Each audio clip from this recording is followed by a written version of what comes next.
Hello दोस्तों, स्वागत है आपका हिंदी साहित्य में। अगर आप इस चैनल पर नए हैं तो सब्सक्राइब कर लीजिए तथा बगल में लगी हुई घंटी को प्रेस कर लीजिए चैनल से मिलने वाले प्रत्येक नोटिफिकेशन को पाने के लिए। अगर आपका कोई कमेंट है तो कमेंट बॉक्स में कमेंट करके आप बता सकते हैं।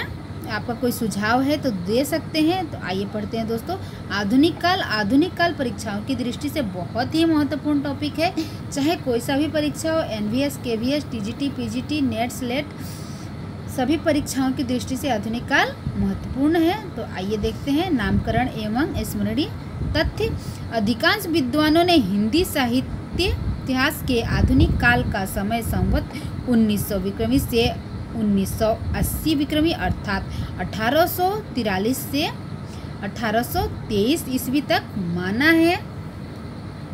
डॉक्टर त्रिभुवन सिंह ने 1857 से 1947 ईस्वी तक अवधि को जागरण काल तथा 1947 से आज तक की अवधि को आधुनिक काल माना है। याद रखिएगा दोस्तों, परीक्षाओं में पूछा जाता है कि किसने कब तक के काल को क्या कहा है, तो इसको ध्यान देकर आप याद कर लीजिए। डॉक्टर बच्चन सिंह ने स्वच्छंदतावाद के आधार मानकर आधुनिक काल का उपविभाजन इस प्रकार किया है। पुनर्जागरण काल 1857 से 1900 ईस्वी तक, पूर्व स्वच्छंदतावाद काल 1900 ईस्वी से 1920 ईस्वी तक, स्वच्छंदतावाद काल 1920 से 1940 तक, उत्तर स्वच्छंदतावाद काल 1940 ईस्वी से अब तक। पहला दशक प्रगति और स्वच्छंदतावाद का द्वंद्व, दूसरा दशक संतुलन की खोज और आधुनिकता, तीसरा दशक आधुनिकता बोध की रचनाएं, भक्ति काल एवं रीतिकाल में वार्ताओं एवं टीकाओं के माध्यम से हिंदी गद्य का शुभारंभ हुआ था। हिंदी गद्य का सबसे प्राचीन नमूना 14वीं शताब्दी में रचित गोरखसार ग्रंथ में मिलता है। याद रखिएगा दोस्तों, यह कई बार परीक्षाओं में पूछा जा चुका है। हिंदी गद्य का सबसे प्राचीन नमूना कहाँ मिलता है दोस्तों? गोरखसार में मिलता है। और कौन सा ईस्वी में? 14वीं शताब्दी में। इसकी भाषा खड़ी बोली की अपेक्षा ब्रज भाषा के अधिक निकट है। भाषा के बारे में भी पूछ लेते हैं। सम्राट अकबर के समय में गंग कवि ने चंद छंद वर्णन की महिमा नामक ग्रंथ खड़ी बोली में लिखा था। ये भी बहुत इम्पोर्टेंट है। चंद छंद वर्णन की महिमा किसने लिखा था? तो गंग कवि ने लिखा था। और कौन सी भाषा में लिखा था? खड़ी बोली में लिखा था। और समय क्या है? सम्राट अकबर के समय। 1741 ईस्वी में राम प्रसाद निरंजनी ने भाषा योग वशिष्ठ नामक ग्रंथ की रचना खड़ी बोली में की थी। क्रम से लगाने के लिए आता है दोस्तों ये भाषा योग वशिष्ठ। तो समय क्या है इसका? 1741 ईस्वी। और लेखक कौन है इसके? राम प्रसाद निरंजनी। परिमार्जित एवं शुद्ध खड़ी बोली गद्य की दृष्टि से भाषा योग वशिष्ठ को हिंदी का प्रथम गद्य ग्रंथ और राम प्रसाद निरंजनी को प्रथम गद्य लेखक माना जाता है। इसको याद रखिएगा। 1761 ईस्वी में पंडित दौलत राम ने जैन पद्म पुराण का भाषानुवाद किया। 4 मई 1800 ईस्वी को फोर्ट विलियम कॉलेज की स्थापना हुई, जिसने हिंदी गद्य के विकास में महत्वपूर्ण भूमिका का निर्वाह किया। फोर्ट विलियम कॉलेज में जॉन गिलक्रिस्ट हिंदी उर्दू के अध्यापक थे। इन्होंने आगरा के लल्लूलाल और आरा के सदल मिश्र को भाषा मुंशी के रूप में नियुक्त किया। नेक्स्ट देखते हैं।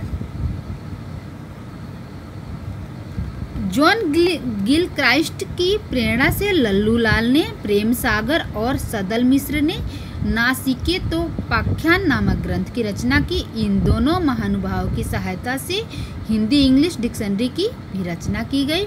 याद रखिएगा दोस्तों, कई बार परीक्षाओं में पूछा जा चुका है कि नासिकेतोपाख्यान ग्रंथ किसका है, प्रेम सागर ग्रंथ किसका है, तो आप ध्यान रखिएगा। पंडित सदल मिश्र द्वारा लिखित नासिकेतोपाख्यान का अन्य नाम चंद्रवती है। बहुत ही महत्वपूर्ण प्रश्न। मुंशी सदासुखलाल नियाज ने सुखसागर की रचना हिंदी गद्य में की, जो श्रीमद् भागवत ग्रंथ पर आधारित है। ईसा अल्लाह खान ने रानी केतकी की कहानी की रचना की, जिसे उदय भानुचरित भी कहा जाता है। रानी केतकी की कहानी का दूसरा नाम क्या है दोस्तों? उदय भानु चरित। ईसा अल्लाह खां की भाषा ठेठ हिंदी है, जिसमें संस्कृत या अरबी फारसी शब्दों का प्रयोग नगण्य है। ईसाई पादरी ने अपने धर्म के प्रचार के लिए हिंदी भाषा को माध्यम बनाया। विलियम कैरे ने बाइबल के साथ इंजिल आदि का हिंदी में अनुवाद किया। 1817 ईस्वी में कलकत्ता बुक सोसाइटी ने और 1833 ईस्वी के लगभग आगरा स्कूल बुक सोसाइटी की स्थापना हुई। इनकी प्रेरणा से विभिन्न विषयक हिंदी की पुस्तकें प्रकाशित हुई। बंगाल में राजा राम मोहन राय ने 1815 ईस्वी में वेदांत सूत्र का हिंदी गद्य में अनुवाद प्रकाशित कराया। 1826 ईस्वी में कानपुर में पंडित जुगल किशोर ने हिंदी का पहला समाचार पत्र उदंत मार्तंड कलकत्ता से प्रकाशित किया। हिंदी के अखिल भारतीय महत्व को समझते हुए राजा राम मोहन राय ने सन 1829 ईस्वी में बंगदूत नाम हिंदी का पत्र प्रकाशित करवाया। नेक्स्ट देखिए, राजा राम मोहन राय को भारतीय कोलंबस की उपाधि मिली। 1845 ईस्वी में राजा शिव प्रसाद सितारे हिंद ने काशी से बनारस अखबार निकाला। इसकी लिपि देवनागरी और भाषा उर्दू की ओर झुकी थी। बनारस से ही 1850 ईस्वी में सुधाकर का प्रकाशन आरंभ हुआ। राजा लक्ष्मण सिंह ने 1860 ईस्वी में आगरा से प्रजाहितैषी नामक पत्र का प्रकाशन आरंभ किया। 1863 में आगरा से ही लोकमित्र का प्रकाशन आरंभ हुआ। नवीन चंद्र ने 1867 ईस्वी में ज्ञान प्रदायिनी पत्रिका का प्रकाशन आरंभ किया। आगे देखते हैं दोस्तों, इन तथ्यों को आप ध्यान से पढ़िएगा क्योंकि ये परीक्षाओं की दृष्टि से बहुत महत्वपूर्ण है और पिछली परीक्षाओं में पूछे गए हैं। 1837 ईस्वी में तत्कालीन संयुक्त प्रांत अब उत्तर प्रदेश के सभी सहकारी कार्यालयों की भाषा उर्दू कर दी गई।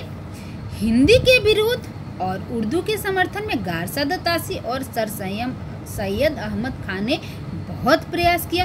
कौन कौन लोग हिंदी के अगेंस्ट में थे दोस्तों? देखिए, गारसाद तासी और सर सैयद अहमद खान। सर सैयद अहमद खान ने हिंदी को गंवारी बोली कहा है। याद रखिएगा दोस्तों, किसने हिंदी को गंवारू बोली कहा है? तो सर सैयद अहमद खान। इसी समय सर फ्रेडरिक पिक्ट नामक अंग्रेज विद्वान ने हिंदी का कट्टर समर्थन आरंभ कर दिया। फलतः धीरे धीरे हिंदी का प्रचार बंगाल से लेकर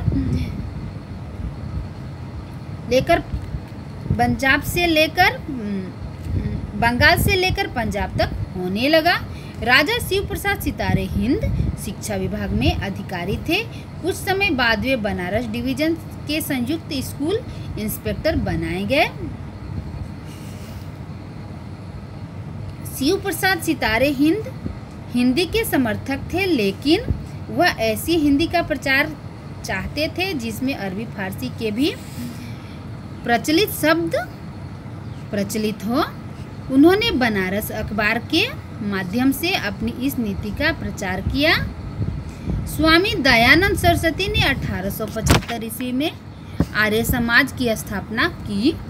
कब आर्य समाज की स्थापना की दोस्तों? 1875 ईस्वी में। स्वामी दयानंद सरस्वती मूलतः गुजराती भाषा के थे, फिर भी इन्होंने हिंदी परिमार्जित गद्य में सत्य प्रकाश नामक ग्रंथ की रचना की। इन्होंने अपने मत का प्रचार हिंदी में किया। भारतेंदु ने आर्थिक विषमता, स्वाधीनता, नारी, धार्मिक पाखंड, हिंदी भाषा आदि पर अपने विचार प्रकट किए।